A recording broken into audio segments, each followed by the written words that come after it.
মূসা তোমার ওই লোকদের মধ্যে একজন ব্যক্তি এরকম আছে যে 40 বছর পর্যন্ত আমার নাফরমানি করতেছে, 40 বছর পর্যন্ত আমার অবাধ্যতা করতেছে। ওই লোকটাকে ওই দল থেকে বের করে দাও, তাহলেই আমি আল্লাহ বৃষ্টির ফয়সালা করব।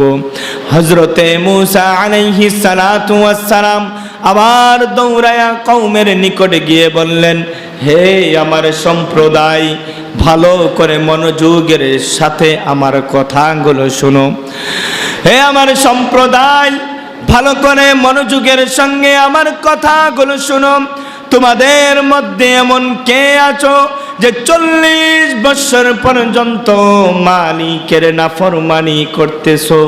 তোমার কারণে আজকে বৃষ্টি হয় না, আল্লাহর রাস্তায় তুমি বের হয়ে যাও।